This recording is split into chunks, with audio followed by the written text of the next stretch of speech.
We're a little past the noon hour here, so we will just go ahead and get started. Good afternoon. Thank you all for joining us for this Missouri Circle Project Cover Crop webinar on planting green. My name is Bethany Bedecker. I work at the MU Center for Regenerative Ag here as the Cover Crop Outreach Manager, and I spend a lot of my time working on the cover crop component of the Missouri Circle Project. So for anyone who's not familiar with what that is, I'll just kind of give a quick overview of it and a web link to learn more, and then we'll hop into our discussion. So at the center here, we are in the second year of a 5-year project with a few different components, the largest of which is these incentive payments that are going out to farmers in Missouri for a variety of practices. 4 of these 8 options are related to cover crops, but we also have regenerative grazing, nutrient management, climate smart fieldscapes for smaller like specialty type farms, and then also silvopasture. Since our webinar today is cover crops, I'll go over those a little more individually, but if you'd like more details on others, that web link on the bottom is the place to go to learn more about all these things. So for the cover crops, we've got 2 different planting incentives, which we kind of frame in context of the crop rotation. If you're going to beans the following spring, that rye program might be a good fit. Whereas if you're going to corn or sorghum or another non-legume crop, spring, that diverse covers option gives an alternative mix that pays a little bit more just due to the more expensive seed. In addition to those 2 planting incentives, we've got 2 related to cover crop management. The first of which is grazing, which is just simply putting livestock out on that cover. We've got a lot of people doing that right about this time. And late termination, which is just, we use a calendar date format for that of delaying termination until at least May 1st. And that doesn't necessarily mean that people will be planting green under that late termination option, and it's not a requirement to do so. But a lot of people. Go there, wash your hands, okay? A lot of people enrolled in that option do end up deciding to plant their next crop right into that cover before first terminating, which kind of leads us to our webinar topic today on planting green. So after that really brief overview, I will just turn that over to our MU Center for Regenerative Ag Director, Dr. Rob Myers, who's going to give us an overview of this concept of planting green, and then we will get into some discussion. Thanks, Bethany. Yeah, so I'm an agronomist at the university. I met several of the folks in the call, but for those that haven't, have worked with cover crops since the early 90s, although we also used them on my family farm that I grew up on in central Illinois when I was younger. Like a lot of farms, though, as we got into the 70s, we stopped doing cover crops, but they have been stored on our Illinois farm, so our entire farm is now cover cropped. And I'm just going to take a few minutes to talk about some of the key things about planting green. We've got several farmers on the call today that have a lot of experience with planting green. I really want to leave most of the time for them to share their experiences. I'll also add that a lot of the points I'm going to briefly make are things I've learned from farmers that have done this practice. So while I've had some chance to do it myself, I think those that are doing it repeatedly on a large scale basis are the ones with the real expertise on this. So Bethany, we can go to the next one. So of course, the big question about planting green is really, when are we going to terminate? And I know for people that are new, and most of you on the call are either already doing cover crops or familiar with them, but this is often a big concern of those that are thinking about starting cover crops is, how do I handle this whole termination thing? So next slide. I always suggest, and I know many of my colleagues do, that for a new farmer, that it's a good idea to think about terminating early, that first year or 2 that they're doing cover cropping, just to get some experience and comfort with that cover crop. It's going to minimize that amount of residue we have to deal with, especially for somebody coming from conventional management, but even if it's a no-tiller, just is going to make it easier to deal with getting their commodity crops planted. There's a slight chance of pest issues with planting green. We can talk about that today, and certainly if we're terminating early, that can help, although planting green in some cases can help with certain pest issues. Also, the big thing that people get nervous about is drying out the soil, and we'll talk more about that in a minute.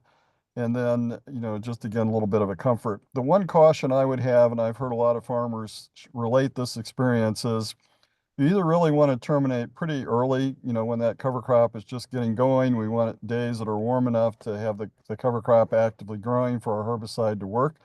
But we kind of want to avoid a situation where we have like rye that's 2 feet tall and then we're terminating it a week and a half ahead of when we want to plant our commodity crop. And it just ends up being a wet mat out there in that field, and the soil doesn't want to dry out, and that mat of cover crop residue as it's decomposing is hard to plant into. So that's kind of what we want to avoid, is that intermediate stage where the cover crop's gotten some significant growth, but we're not ready to plant the commodity crop. So the other end of the spectrum then is planting green, and let's go to the next slide to talk about that. Again, many of you are familiar with this. What we're trying to do here is to allow that cover crop to grow longer to get more benefits, not only more organic matter and erosion reduction, but weed control and so on. Planting into a still standing and living cover crop, what we call planting green, is in some ways easier than planting into kind of a thick mat of dead cover crop residue. And you can see a picture of that there. The key caution, and I can't stress this enough, and any of you that have tried planting green know you have to pay attention to this, is in a dry spring, we still want to think about terminating earlier. We don't want to get caught in a situation where we've let that rye get 5 feet tall and we've got no moisture, and then we've really got a challenge getting our commodity crop up. Next slide. So let's talk more about moisture. We can have moisture issues even when planting green is with a small cover crop, but really what we're thinking about is when that cover crop is getting a few feet tall or more, that it's rapidly transpiring some moisture. Now, I personally feel that in a lot of our springs that can be wet, that it's really helpful to do planting green because it helps us manage that soil moisture. But like last year was a dry spring, we've just got to be watching that long-term forecast as well as monitoring our field moisture, thinking about it. I will say that we're finding more and more that cover crops really help with soil moisture management in terms of rainfall infiltration, better water holding capacity, and that can show up in a lot of different ways. But we really do want to watch that spring soil moisture situation. Next slide. So, the first time I saw somebody planting green into really tall cereal rye, I'm like, wow, I would have never thought of doing that. I think any of us that came out of an era where we were doing a lot of tillage before planting our summer crops, it's like, how in the world can you plant into that? But of course, we have learned that with our modern planters and our modern herbicides, we can make this work pretty well. But again, I wouldn't necessarily recommend it for a first-time producer. Next slide. So why would we do this? Go ahead and just flip through those, Bethany. Weed control, I think, is an undersold aspect of planting green. We are really seeing key benefits, especially if we're working with cereal rye or a mix that has cereal rye in it. If we can get enough rye biomass, it can have a really positive impact on weed control in general, but particularly with herbicide-resistant mare's tail, water hemp, Palmer amaranth, any of those small-seeded broadleaf annuals can make a big difference. And it's not just the residue, it's also the allelochemicals coming from that rye. I've talked a little bit about the moisture management. Again, that growing cover crop can help get some of the excess moisture out of the soil if we've got a wet spring. We do find that it's easier to plant in a lot of situations into a cover crop that's still alive and standing upright. The planter just operates better in that situation than if the cover crop's already terminating. If we can get the cover crop living long enough to flower, that can be good for pollinators and beneficial insects. So that may be something we're looking at. I think with erosion control, we often find that our spring is our most challenging period from erosion control. Really helps with that regard, helps with our soil biology, building organic matter quickly. And then I know grazing is another thing some people are looking at. We've got quite a bit of interest in folks doing that in Missouri, including some folks on the call today. Next one. So these are just a couple farmer survey slides from our national cover crop survey that we manage. Um, there's again been a lot of question, is planting green going to dry out the soil? Here in this particular year of the survey, about 2/3 of the farmers said that planting green actually helped them with their moisture management.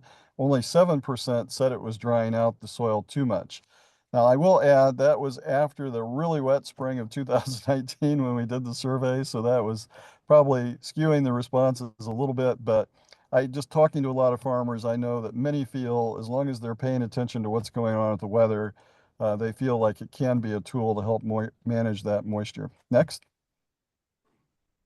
And then in terms of, is it difficult to plant into all that residue into a living cover crop field? 54% said they were actually able to plant sooner in their planting green fields. And I think that goes back to that moisture management, but also we've got more aggregate structure. We've got some roots helping hold the soil. So a big thing to think about versus 9.7% that said they were planting later.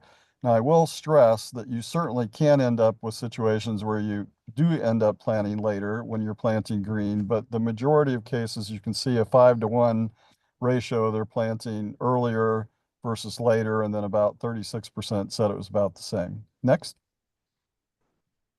So this is a common question I get, and I'll be interested to hear the farmers' perspectives on this. This question of, do you need to roll down the cover crop if you're planting green? There could be reasons to do that. You might like doing that for some extra weed suppression, helping keep some moisture in the soil. What I've seen in a lot of cases, and I'm sure the farmers on the call can relate to this, a lot of the planters are going to knock down that taller winter cereal. Now, it depends on what we've got. If we've got a mix and so on, that may make a difference. But you can see this just plain old corn planter here knocking down, actually, this was a soybean planter, knocking down the rye pretty effectively going through it. So this was out at the University Agronomy Farm. But next slide, we can take a look at using a roller crimper. I think we've got a couple people on the call that have tried roller crimping. I think it has its place. There's some things to be aware of. First of all, it's usually going to work best if that cover crop has already reached the flowering stage. So if you had rye that was only 6 inches tall, that's kind of difficult to successfully roller crimp. It's going to work much better once that rye or wheat or triticale is already heading out. Same thing with hairy vetch or clover. It's going to work better if they're flowering. Generally, it's going to work better to roll it after we plant. In the early days of roller crimpers, people were rolling and then planting, but we've learned that it can end up pushing the stems of the cover crop into the furrow if we do that. And then we want to try to roll in the same direction we're planting. So we got roller crimpers that go on the front of tractors, like picture here, and some on the back. Next slide. There's already a dozen or more companies selling roller crimpers. Some of these are folding units that have some width to them. Uh, the thing I would say, if we've got a wet spring, it can be a little more challenging to totally kill that cover crop because it's harder to crimp the stems if they're pushing down into soft soil. It sometimes can take a second pass. Also, if we've got a tremendous amount of biomass, especially a cover crop mix, let's say rye and hairy vetch, that can be a little challenging to successfully roller crimp. So I do know some people that will roll because they like some of the benefits of that and still go ahead and spray to make sure they get a complete control. Next one. So just to summarize, and again, I want to get to the farmers' comments. I think, for any of you that are advisors, for that first time farmer, I think early termination is the way to go to emphasize with them. But like we've got some experienced farmers on the call today with cover crops, I'm curious to hear what they like about it. And the thing I would just stress is we've got to monitor that soil moisture condition. I haven't said much about the pests. There's a lot of research going on. There's a big multi-state project been running for about 5 years looking at whether pests, both insects and diseases, are better or worse in planting green. It's a complex story, but the short story is that overall, there's probably not a big difference. You might have a certain insect pest that'll be worse than planting green and a different one that'll be better because we may get some beneficial insects controlling it. But it is worth monitoring any insect issues during planting green situation. And then the other thing I really want to emphasize, besides equipment modifications, is dealing with the residual. Again, I'll be interested to hear the farmer comments. I know Kevin Bradley, our state weed extension specialist, said in a talk I heard a week or two ago, and I agree with it, that we may need to think about delaying our residual application if we've got a lot of cover crop residue out there, like planting green, because if that residual herbicide is not making any contact with the soil, it's not going to work very effectively. Now, if we get a heavy rain right after we put it on, it may wash off, but there could be benefits to waiting to use that residual. It gives us more activity later in the season, and you may find you don't even need it. You may be able to get by with just a normal post-emerge application of something like glyphosate. So I will stop there, Bethany, and I know you're going to facilitate the discussion. I'm eager to hear what the farmers have to say about their experiences. Awesome, great. Thank you, Rob. Before we switch to that, I just want to take a minute or two, see if anyone had any questions on what Rob had on his slides directly. And if not, then we will move on. So just take maybe a couple seconds here, either come off mute or drop something in the chat.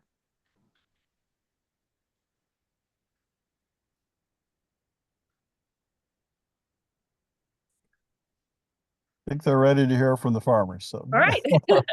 Well, so as Rob said, we always think it's really valuable to hear from people who are actually doing things out in the field. And so got a few guys on here that I know are already experimenting with planting green that have kind of agreed to just let me put them on the spot. So we just kind of want to get some discussion going about what this looks like in practicality, what people have experienced with it, and some of the benefits and challenges. So I've got some questions queued up, but anyone else at any time is welcome to either come off mute or ask something or type a question in the chat. And then also I wanted to note that I recognize some other names on here of people that I know are already planting green as well. So any of you guys are also more than welcome to chime in on anything we're talking about. This is just kind of a super informal discussion that we would like to have be more of a discussion than an interview. So I'm going to pin my folks that have let me pick on them today. Find your names.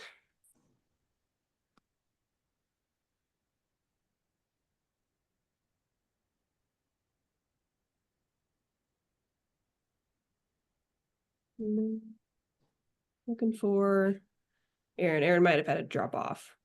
We'll see if they come back. They'll call me if they have problems. So we've got Dan Bonaker, who is over in Jefferson County, Scott Spencer, who's in Sheraton County, and then if Aaron and Kenton come back, they are up in Harrison County. So just to kind of get the ball rolling here, so we know who we're talking to. Oh, there's Aaron right there.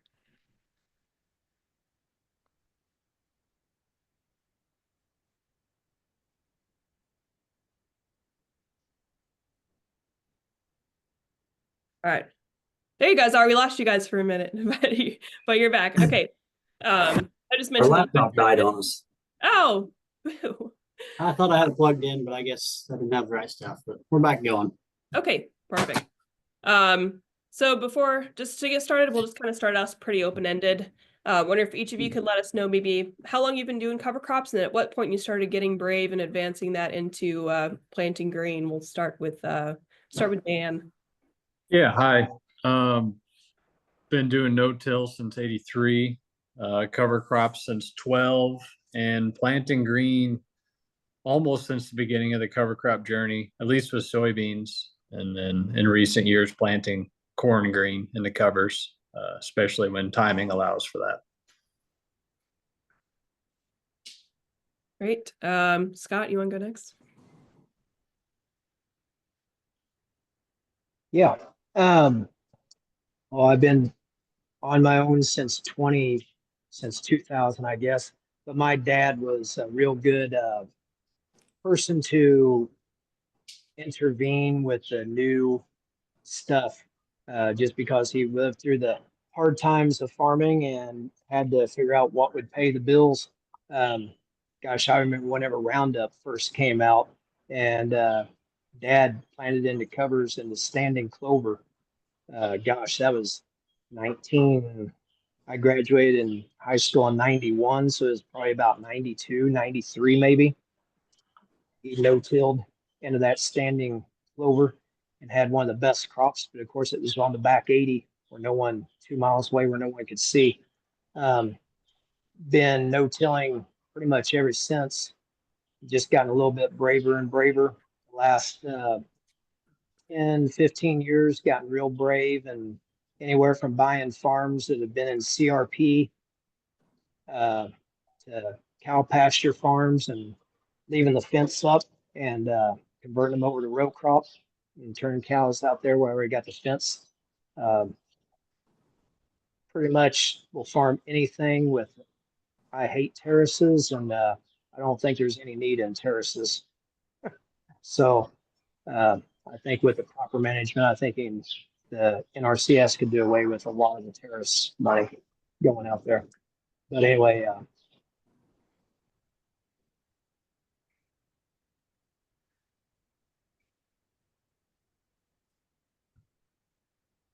All right, so Aaron and Kenton, you guys want to go next? Okay, I graduated high school in 2008. We grew up on a family farm. Kenton graduated in 2009. Spent a little time in the Army. Got to doing cover crops in 2012, mainly as a forage source due to the drought with livestock needs. Got to haying them off and things like that. I guess we first did it in 2003. Some really progressive cattlemen moved to the area and introduced us to triticale, and kind of started that way. My first piece of equipment was a 15-foot no-till Great Plains drill, just buying it so I could plant multiple crops with it. And a lot of custom hire income was the motive on that, along with my own acres.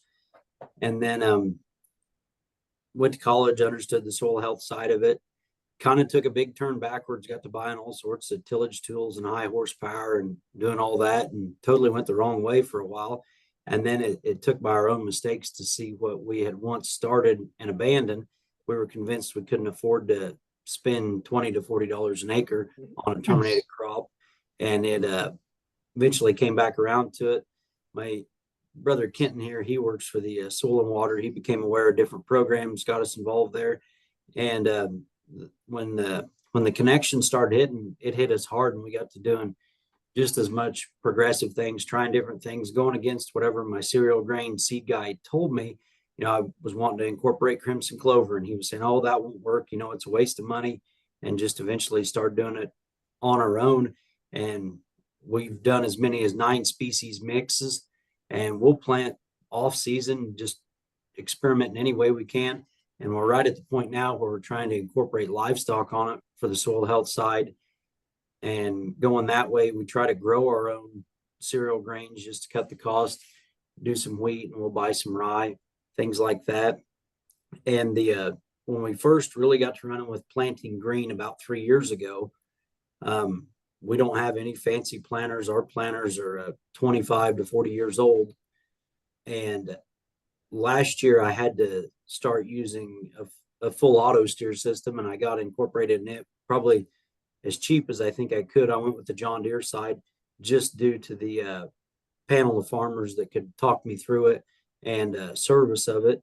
And I think by the time I was in it, I probably had $6,500 in it. And that planting green and late termination and that stuff, the auto steer is a must for us. Our markers kind of ball up, and really just started running with that. In our operation, I typically focus a little more on the planting side, and Kenton here does all of our spraying. And that's been just such a luxury when you're trying to do this planting green late termination. We really needed the ball in our own court of our own applicator, not waiting on others to do it. And we're learning by our own mistakes. And the cover crop deal, I tell people it's a mindset of observation. You got to train your eyes to see the good in things you once thought was bad. Yeah, absolutely. On the topic of planting green specifically, I'll just ask, why planting green? What benefits have you seen that keep you doing that? I won't call on you guys, just whoever wants to chime in can go ahead. Planter performance, as Rob alluded to. Planter definitely performs way better. Closing systems perform way better when that crop is still vertical. That'd be one. Definitely want to not kill that, what he was talking about earlier. We got in a mess there a couple different times early on, killing that, especially when we farmed a lot of bottom ground in the gumbo dirt. You kill that and it gets wet and it will never dry out. So just plant it green, and then you don't have to worry about running through tire tracks and stuff. Plant green, then come back and spray it, roll it down, whatever. Big benefit. You'll get rid of the erosion in the hills whenever you have a cover crop on there.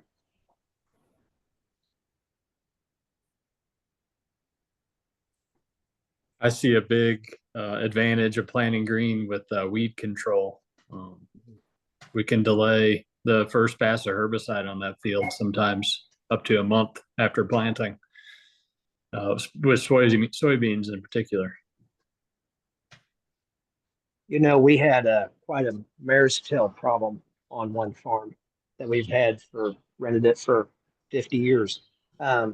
We was getting a lot of mare's tail on there and a lot of pigweed on there, Palmer amaranth, whatever you want to call it. You know, we just don't have it. We haven't had it for several years. Everybody else is like, need to plant and list beans and trying to figure out everything else, what to do to kill it. And I just don't have the problem.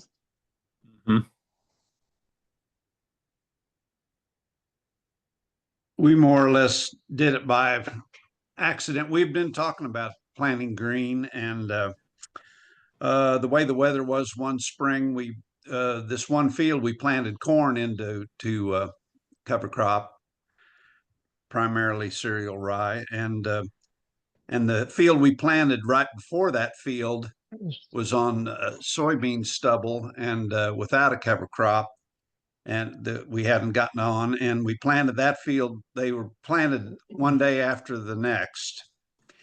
Well, we had about a 8 to 10 inch rain event that one weekend, about, I don't know, 2 or 3, maybe 6 days after we planted. And the field that we had conventionally done, it was no till, but we had to replant the whole field. And the rye field, the rye just took off, and of course we hadn't terminated or anything, and we'd given up on the corn. And my daughter and I were out putting in corner posts so we could graze this cover crop field the next year. And I just walked out and checked, and we had a perfect stand of corn, and it was real spindly. The rye was about 3 times taller than the corn, and all the corn plants were very spindly, just going for sunlight, you know. And I talked it over with my partner, and I said, you know, we're going to have to, I think we're going to have to fly on terminate this rye crop, because we got a perfect stand of corn. Every place I've checked, we got a perfect stand. So we bit the bullet and flew on glyphosate, and I talked to the neighbors first, and we picked the right wind and everything, and there was no damage anywhere. And we terminated that with the airplane, and that was the only herbicide application that year. And the rye mulch was so thick on that corn, you couldn't walk through it. It really made scouting or doing anything in that field a challenge, because we had this unbelievable mulch of rye. The corn ended up making, our irrigator blew over in that field, and so we didn't get to irrigate it. And the corn made 155 bushel. And like I said, you couldn't walk through it because of the rye mulch, no weeds whatsoever. The other field that we had to replant, we had terrible disease outbreak because we were so late. We had to wait till June to replant, and that field made 140. So we had a 15 bushel yield penalty, and that corn had lived with that rye for a month, and it didn't set it back that bad at all. And since then, we've not feared planting green in practically any conditions. Yeah, thanks for sharing that, Dave. Kind of off of his comments there, one of the questions that we had in the chat was asking if anyone is still regularly planting corn green, and maybe what your experiences with that versus a lot of people go with beans first, of course. Yeah, I've planted green with the beans longer than what we have corn. But what I would suggest on corn is like a only child. It needs to be spoiled, and it needs to be all attention on that corn plant. And if you go out there and plant your corn green, but you better plan on doing it early. And you need to be killing that cover crop as soon as you spray it, or as soon as you get done planting. You need to be out there with the sprayer the next day. The stuff have killed it beforehand. If it's getting out there 10 inches tall, 12 inches, it don't need to be over a foot. If it's getting up there knee high, it's too tall. Done that last year. It hurt me some on yield, but the corn still made terrific. It still made 200 bushel. I'm not complaining. I left bushels out there because I should have took my roller out there and crimped it, even though it was dead. I should have just went ahead and rolled her down because that corn took too long to get sunlight. Same way with beans, planting green. I bought a roller crimper there last year, kind of like the one that you had pictured, an I&J 30-footer. I plant with a 40-foot planter, but I went ahead and bought a 30-foot roller because you can go fast. But you can go ahead and plant is what I do. Then I come back as soon as I get done planting beans, I go to rolling. But it just gets that crap on the ground, gets it on the ground, gets you a mat. If you leave it standing, and it takes a couple days for that stuff to kind of pop back up if you don't get it smashed down good with the planter, but it will come up. But your beans will get up there they'll probably be about 5-6 inches up off the ground before they'll pod. You're losing bushels. So what has happened, and then beans will be real spindly on the stalk. It's just fighting for that sunlight. So I've wanted to get away from a lot of the chemical. I've gotten away from a lot of chemical. I shouldn't say I haven't, but I want to get completely away from the chemical. I haven't been able to do that. The one-time spraying, just a contact, Roundup and or Enlist is what they spray on my beans to kill it after I plant it. And that's really don't have to do anything else.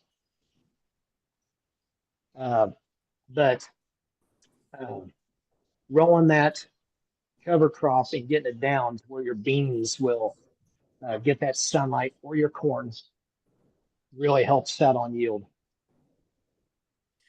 Yep, I would agree. The roller is more of a residue manager for me than a termination tool. I mean, if it terminates the rye, that's great, but not afraid to get out the sprayer and Right. take care of it. But yeah, getting it flat on the ground where you get the most sunlight to both your corn and your beans. Well, and also whenever you get that mat on the ground, we had, who hasn't been dry over the last several years, and had a drought. But I tell you what, the ground is getting so resilient about keeping the soil moisture. You get a mat of rye down there that you had 4 foot tall, and shoot, it's like, you always got moisture underneath there. You can scrape back that top inch of residue back there, and it's dark. And beans, it's cooler. It's just a lot of benefit to it. So I don't know. I've never gone without being able to find a little bit of moisture under that rye mat, no matter how dry it gets. Even if you get a 2/10 of rain, it just, that's why I told one neighbor over here, I do quite a bit of custom planting. I'll plant for 3 neighbors around here, and they work the ground to death, and all of them are no-tilling, and they've worked the ground twice. They only chiseled it in the fall, and then they worked it once, and they call it no-till. And so anyways, and they always ask me, and here I am across the road from them planting in 4 foot rye, and you think that'll be all right? Well, yeah, it'll be all right. Don't worry. But the difference, I combine their stuff too. And the difference right across the road, same soil. The beans are 30 bushel difference, corn, 40, 50 bushel difference this year. The terraces, both of us got terraces on there. After a 2-inch rain, I had to get a new extension guy come over, BD. And BD, he came out, it rained 2 inches there the night before. And he said, "You think we'll be all right?" I said, "We go out there, no problems." Terraces were full of water across the road on the work ground. It's been worked 4 or 5 times. In mine, didn't even have any water in the channels of the terraces. And it's 2 inches. Drove the Ranger out there, and you could hear the ground going squish, squish, but the ground is firm. It's very hard to describe, but the ground is firm. Yeah, it's wet, but it just holds together. Your root mass is in there. I don't know. It's for someone who never has tried it, just to try a little bit of it. I don't think it'd be hard for me to ever go back. I couldn't imagine working the ground like I used to. Yeah, I think somebody that hasn't done it before should just pick a spot, a field to do it in, but go into it with a plan. You know, that's where I think most guys screw up. They don't have a good plan in place. And you talk about the ground being firm and all that residue driving on top of it. That the planting green has addressed some labor concerns for my dad and I. You know, it's just the two of us, and we can focus on planting and then pick maybe that wet morning after a rain, and we can go spray some acres and not make any ruts. And really the ground's a lot more forgiving in that aspect, and we can spend our time spraying when it's less than ideal for planting. Yep. You know, I've tried to talk to several guys around in here to try some cover crops, and then I've had a couple of the neighbors say, "Oh, that no-till, that's just lazy farming." I'm going to tell you, you talk about lazy farming is going out there and running your disc and your field cultivator. You don't even have to set a planter. You know, you set it in the ground. Your seed's going to go in the ground. If you're going to plant green or no-till, I've just rebuilt. I don't know if you can see or not, but I just about rebuilt the back 16 rows here on my planter here. Put on the gauge wheels and openers and bearings and everything else. But these here press wheels, I tell you what, you better know how to set a planter if you're going to no-till, but you really better know how to set a planter whenever you cover crop, because you got to have that stuff in the ground and you got to have it covered. Them guys running out there with this old setup. I mean, I don't have no coulters. I don't run any coulters on my, I took them off years ago, and it just didn't get no benefit out of it. It shoved stuff down in the trench, lift the units up. Oh, that's one thing that I would say with the green cover crop. Okay, on this one farm that we rented for 50 years, I mean, it's tough clay. It got so dry over there. We were just no-tilling into corn stalks. That's the day I took off my last coulters on this Kinsey, was I could not get the seed in the ground. The coulters, I had the coulters set. It was actually lifting my row unit up out of the ground. And Dad, he was still alive, and he said, "Scott," he said, "I think you're better off to take them daggone coulters off of there." He said, "Your openers are good enough." He said, "He'll cut through that stuff." We did, never turned back. Just put the extra pressure on the springs or whatever. And yeah, that's the last time I used the coulters. But as long as you got good openers on there, they'll cut through the ground. But your green does not let the ground dry out so bad. It keeps the living roots in there where it's more mellow. Just like going out there through your yard. I mean, you could always put a shovel out there in your grass in your yard, pretty much, unless it's just extreme. But you take that bare ground, it's almost like going out there in your driveway, you know. I mean, it just dries it out like concrete. But you keep them living roots in the ground, it's easier to slice through. And I think the press wheels is probably about the most important thing on a planter anymore, to get that seed trench closed. Yeah, on the topic of kind of equipment and things like that, there was a question in the chat earlier. Troy was saying he's thinking about investing in either auto steer or crimper, and what will be better. I kind of wanted to ask Aaron and Kenton about this, because I know you guys were saying you guys just got auto steer on there, and that was maybe one of the few things you did. So how's that been for you guys? Would you suggest that that is a good place to start? Absolutely. I think the auto steer works great. We haven't made the investment in a roller crimper yet. After observing last year, I think it's a must, but we're running on a budget that don't allow the crimper that we want yet. We've looked into different ways of trying to build our own, but I think that probably just ought to go with the manufacturer when we go.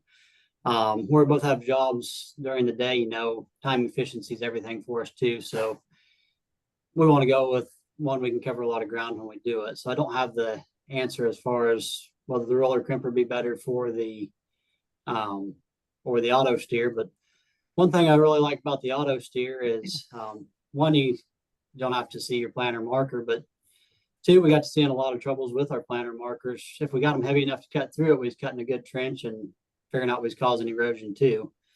I work for the Soil and Water Conservation District, and I do lay out a lot of terraces, but we have very minimal terraces on our farm, and we plan to stay away from the terraces ourselves just because we can do it. We can hold our soils without terraces. You know, I'd rather put money into the cover crop to keep it going versus the terraces that need the maintenance. And anytime you go to change the landscape and move your soils around, it's never as good as what Mother Nature originally had. Sorry, I got off track there a little bit, but was very satisfied with the auto steer on it. Believe it or not, we run the auto steer on the planter until we're done planting, then we put it on the sprayer. But we do start spraying without auto steer. We just use a guidance system. It's not as accurate, but I think the accuracy on the planting's way more beneficial than the sprayer. You know, I can overlap 5% and still get everything covered I need and not have strips in the field. And you have one time to plant it accuracy with your spacing. So I'd say the auto steer was a good investment. And the way Aaron went about purchasing it was, you know, the old systems. It didn't have to be the new, most advanced system. Just make sure you have a system that they still support with your technology. I've always kind of been against going down the route of a subscription or a reoccurring annual fee. I'd rather just be on the ownership side of it myself. Our older brothers ran a lot of technology for, I think, 12 years. He farms a lot larger than us. And I was thoroughly shocked at how much less operator fatigue you have. With us having jobs in town, we plant the majority of everything in the dark. And the confidence side, knowing that you're doing a good job, that you're adequately putting things. And I've got an older guy that helps me, and he's not a farmer himself. He was a farmer, and he kind of joked when auto steer came out. He said, out of all the crop failures you can have, how straight your row is pretty minimal. And I've really thought of that a lot. You know, you can make a lot of mistakes, but the straightness of it, you know, we all try to do a good job and want to do that, but it's just the confidence of knowing that you're getting everything covered. You're seeing what you're doing. You're eliminating the marker trench.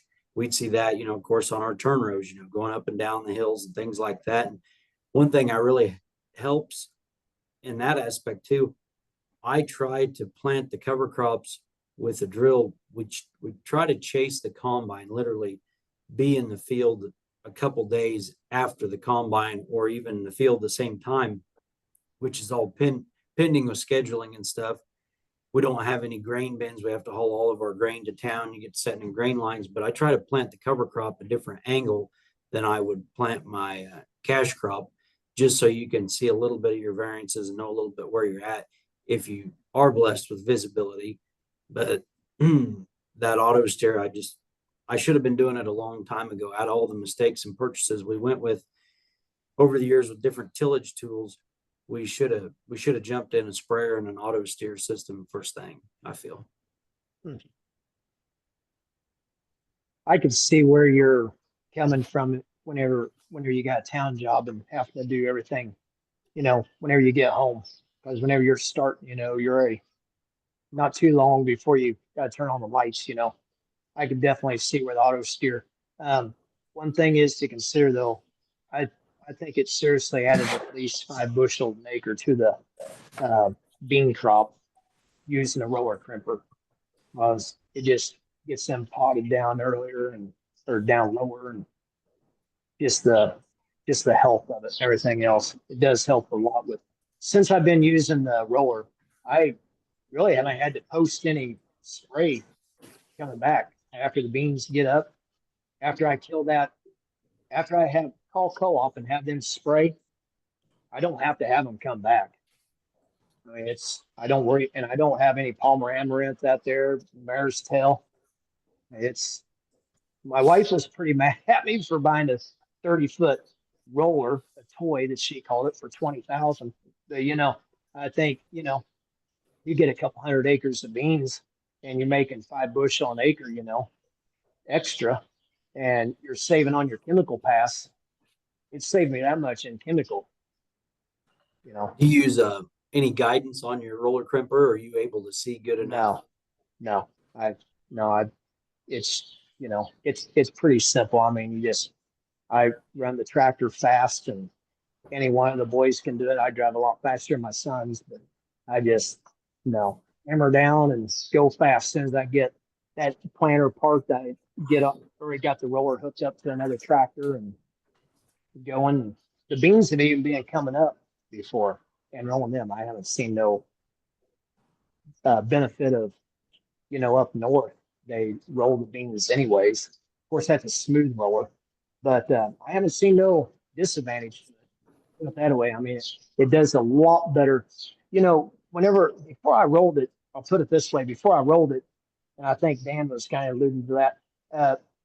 You know, your rye was still 4 foot tall, 5 foot tall. Whenever you plant that tall stuff, and it would bounce back up after a couple days. But then you'd be out there for a month and couldn't see no beans out there. You know, you just go out there scouting. Oh, do I even got a bean crop out there? And of course, it's got to be out there by the highway. You know, all the neighbors give the coffee shop guys something to talk about. But you know, here he is doing something else again. But I didn't have no weeds and made a lot more than county average. I mean, and only one time spraying them. But whenever I was one time spraying, I guess, before I rolled it, but yeah, it was kind of iffy, you know. I mean, you'd still have some escapes out there, but after you roll it, I'm not having any escapes with any of the weeds. So I didn't know if I'd like it that much or not, but I'm happy with it. Yeah, have the rest of you guys experienced any differences with weed control as a result of planting grain? One thing we kind of realized is we were able to doing 2 passes of chemical. We got to where we quit using our residual in the second pass. We kind of experienced some deals. We wondered if our residual wasn't hindering the fall growth of our cereal grain as soon as we got it planted. So we kind of cut that out on concern of that. And then we realized immediately we didn't need it. Yeah, we've cut the residual out entirely in the bean program, especially when we went to using the roller crimper 3 years ago. Just couldn't see the need for it. And same thing as Scott there, 1 pass and we're done for the year mostly. We might have some grass escapes. You know, the grass can tolerate that ground coverage a little better than the broadleaves can. And then in the corn, we've cut our atrazine rates back, and kind of you got to observe and look at the kind of ground cover you have, especially planting corn a little earlier. You may not get as much residue on the ground, but yeah, definitely you can definitely start to pay for the cost of the cover crop seeding and the cost of the roller crimper if you decide to go that route by leveraging that herbicide cost. And then I always like to look at things as a replacement. Can I replace this many acres of herbicide for a roller crimper? And you know, that's how I like to look at things. It's still costing me the same at the end of the day, but better for the soil. What seeding rate do you guys like to do that you think crimps well, and what species are you going with? Cereal rye, Balanza clover, vetch for crimping. I try to get that rye as thick as I can, 110, 120 pounds. I'm not afraid to get it. I would hold back on that rye seeding rate before we had the roller. But now, like I said, I use that roller more as a residue manager, not a termination method. And I want as much cover crop out there as possible because I have that roller that I can get that laid flat on the ground. I can't remember the exact pounds, but I'm thinking I do about 40 pounds before corn and about, I'm thinking 70 pounds, 75 pounds, I think, before beans on with the rye. This year I tried something different. Before corn, I'm using wheat is because it was cheap. And also it don't go crazy on you like rye. Rye, man, whenever it starts warming up, I tell you what, if you got cows out there running on rye right now, man, you couldn't pull them off. I had to pull my cows out here a few weeks ago. I switched them to regular pasture because they was tracking up the field quite a bit. But I tell you what, they get their mouth, they get rye in their mouth. I tell you what, you can't pull them off that pasture, off that cover crop. They love it.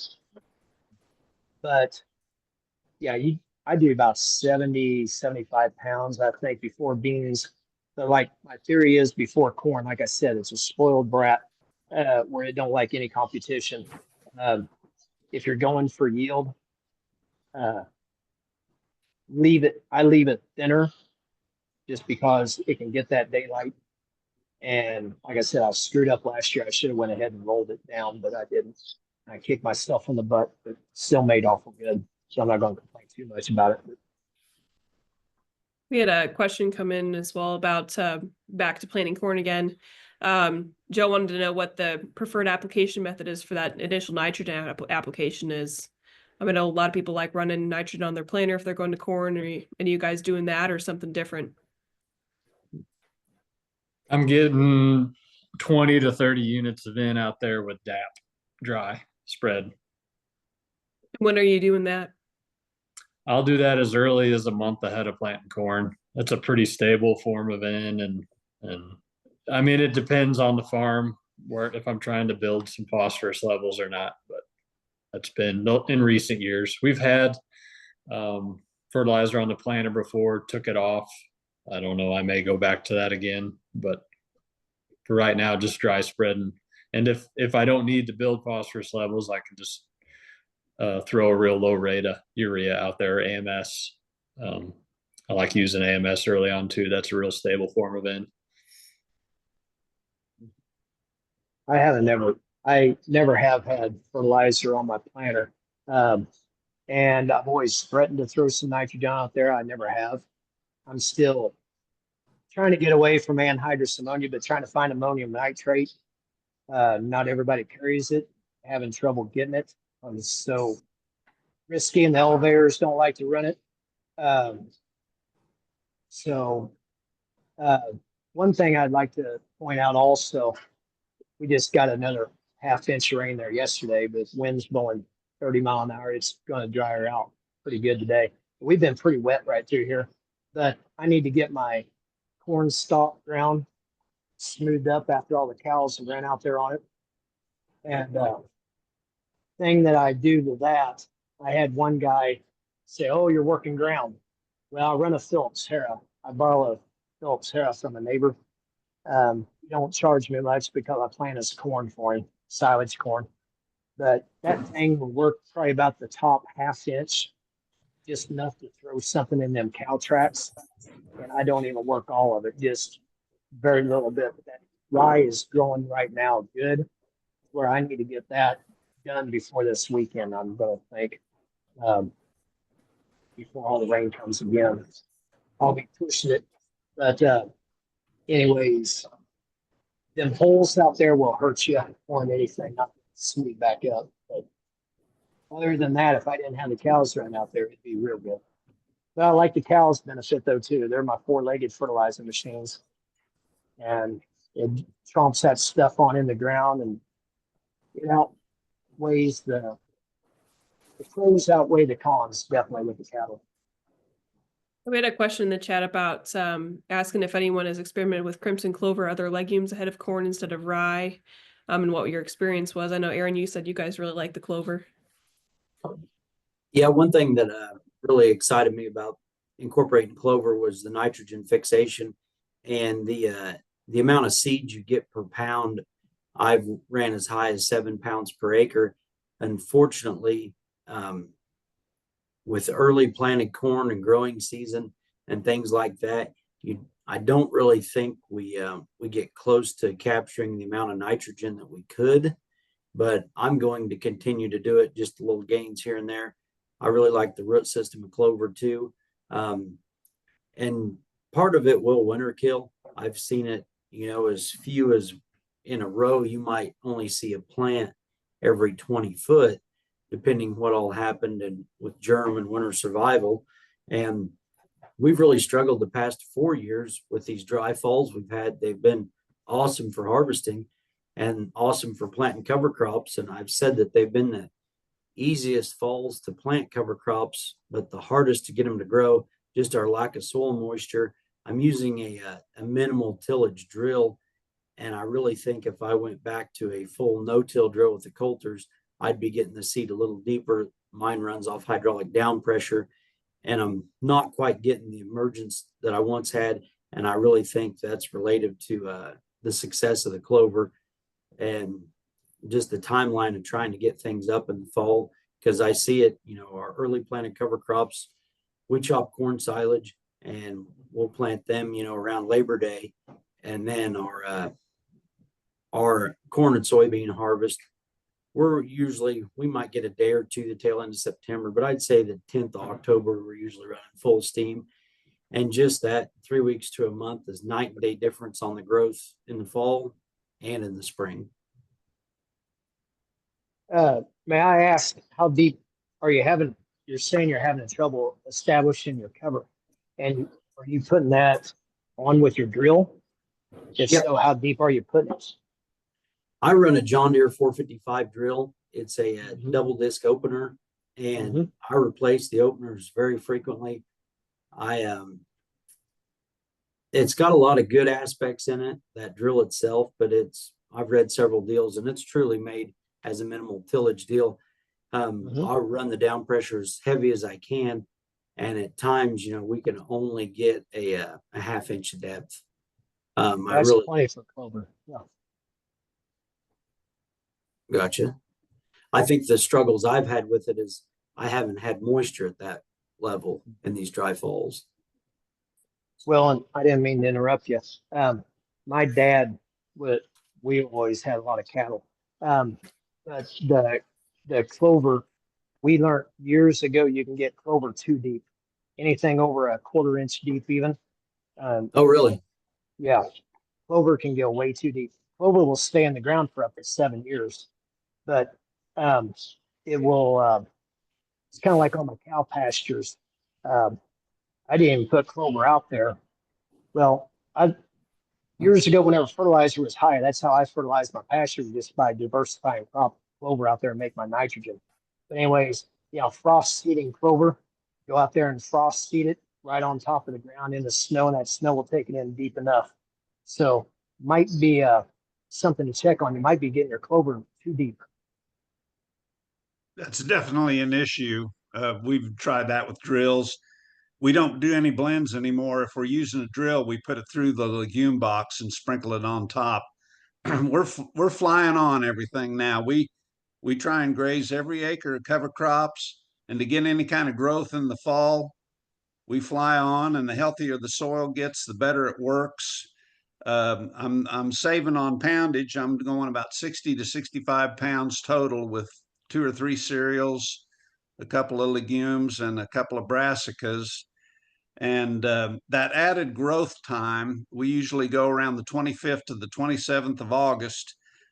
September's the crucial month to get volume of tonnage on your cover crop. And we're grazing 95 cows having calves right now on one of our cover crop fields, and we've got fat steers on some other ones.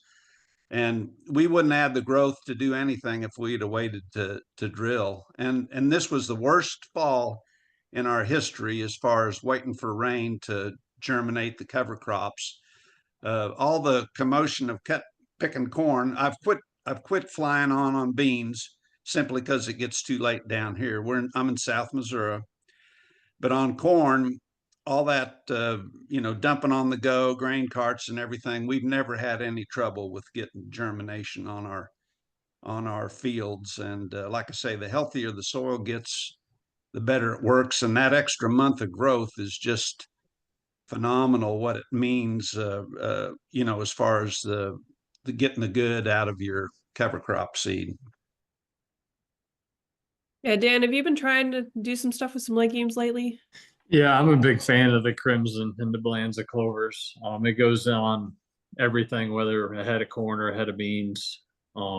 With corn, I've tried more pure stands of crimson, no cereal grains in there, and that's worked well, but you're kind of banking on that clover getting up and getting going in the fall.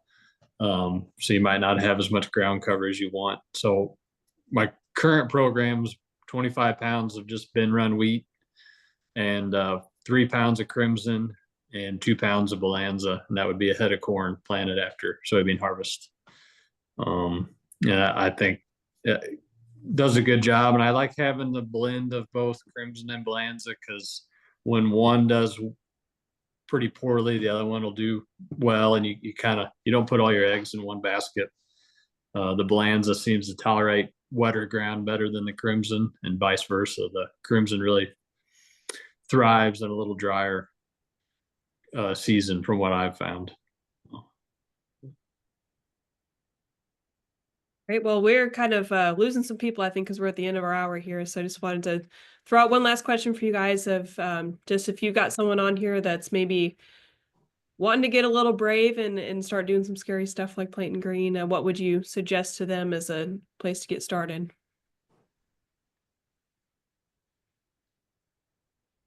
Just go plant about 50 pounds of rye after corn harvest, and just plan on planting beans into that. Don't worry about timing. Don't worry about stage of rye. Just plant it and then go in and spray it right after planting and just see what happens. Don't be afraid if the rye is 2-3 foot tall, the beans will be fine. You don't need to roll it down necessarily. It'll work. And then just observe your weed pressure, observe how your planter operates, and make changes from there. You may have to play with your closing wheels and down pressure and things, but just start experimenting with it and have a little fun too. Yeah, definitely don't be afraid of making a mistake. So don't go too big, or else he'll scare you to death all at once. Just try a little bit at a time. I got a neighbor friend over here that done 20 acres last year, and he kept on calling me about every day. When do I do this? When do I do this? It's like, and he got a drill out there. I think it's a 750, the old no-till drill, John Deere, or 1590. I can't remember, both of them about the same. But he went out there and he wanted to wanted to know about blowing it down with my roller. I said, come over and get it whenever you want. And it done a good enough job. He didn't have to roll it. It laid her down flat. Done it really good. He was pleased, but he gets nervous quite a little bit. So, don't lose sleep over at night. You kind of got to forget about it. I have acquaintances in the Chesapeake Bay drainage. They're required by law to plant to no-till and plant 2 bushel of rye on every field, every crop. And they've been doing it now for 8 or 10 years. And that's when I got the guts to try it. I figured if those guys have gotten along, and they said, once you get used to it, you'll never go back. He said it works so much better, and the benefits far outdistance the negatives. And I was always curious to meet somebody from there. And when I finally got to meet them, I definitely picked their brain all night about how they do it and what they do. But it's just standard practice now out there. Aaron and Kenton, anything to add before we hop off? If you're gonna plant green with corn, make sure you have the sprayer lined up to follow you. That's been our biggest success and our biggest failure by not having it ready and getting too much corn ahead of the sprayer. I don't have a heated building to put my sprayer in, so that's where late termination hits us. We're in the very north part of Missouri, and a lot of times you might still get a light freeze come May 1st. So, there's kind of that, you got to know when to actually run and jump and be able to make it all work as far as planting green with the corn. We still do a lot of it, but it's primarily for the fact of when we can pull our sprayer out. But we watch the calendar and make sure we're going to have some warm days to get our chemical working good before we hit the, I'm going to say the mid-May cool rainy season that we always hit up here.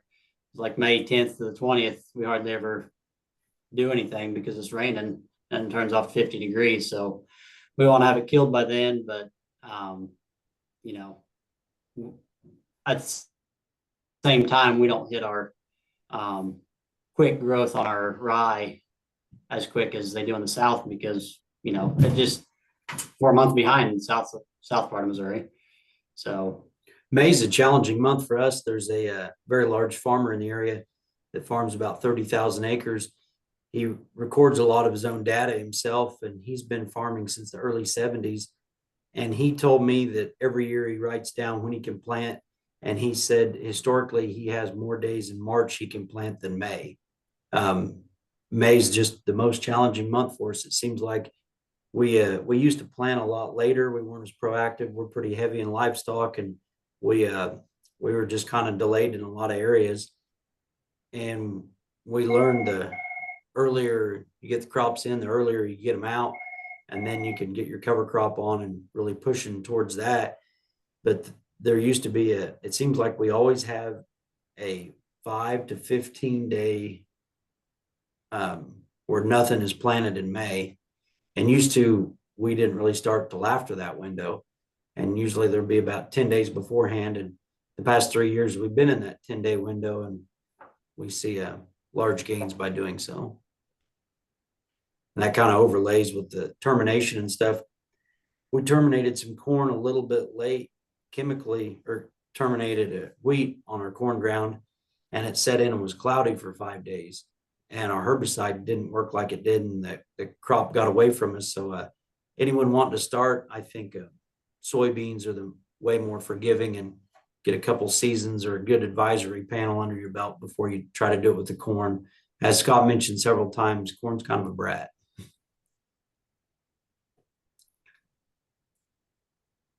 That just real quick, Dave, someone wanted to know when you fly on your covers. 25th to 27th of August seems to work good here. That's in a normal year when we planted corn in April. You know, when you plant corn in June, that's probably not the best time to do it, but it seems to work pretty good on those dates. And normally it's germed, and we got tiny little plants, and the minute corn harvest is done, it's shocking what happens in a week. It just gets green between the rows, and in 2 weeks we're as high as the stalks. So that's why we take the risk of doing it that way. Plus, we get it done every year on every acre of corn, which is our goal. I'll chime in on that. State fair time is awful good time to fly it on. Hopefully you get that state fair rain. The thing is, I was talking to a guy there today. I'm pretty much going to get a drone. Just for this fact of I've spent thousands of dollars with an airplane and helicopter, and every time I call them up 2 days before the rain comes, they're out a week and everything else, and then the rain comes and it needs to be on there before the rain comes. They get it on down there to the soil. But yeah, it makes a big difference whenever you get it on early like that before you harvest and stuff. Have that green stuff out there, and you can open up the gates from the feedlot, let the cows out in there, and man, they go crazy on that stuff. And you wouldn't believe the difference that it makes seeing it early like that. Well, we're kind of out of time here, so I'm just going to share some contact info for my team up here. I just want to thank everyone who has been participating in discussion, and those who were willing to volunteer to let me pick on them today. Really appreciate you guys just sharing your experiences, and it's been a great discussion. We've been should be able to have a recording for this to share later for anyone who had to hop off earlier as well. So as always, if you guys have any questions about anything, you got my contact on the screen and our website on there as well. Hope you guys all have a great Friday and can enjoy this beautiful kind of warm weather that we got out there. Thanks a bunch. Yep. Thank you guys. See you guys. Bye. Thanks. Thank you.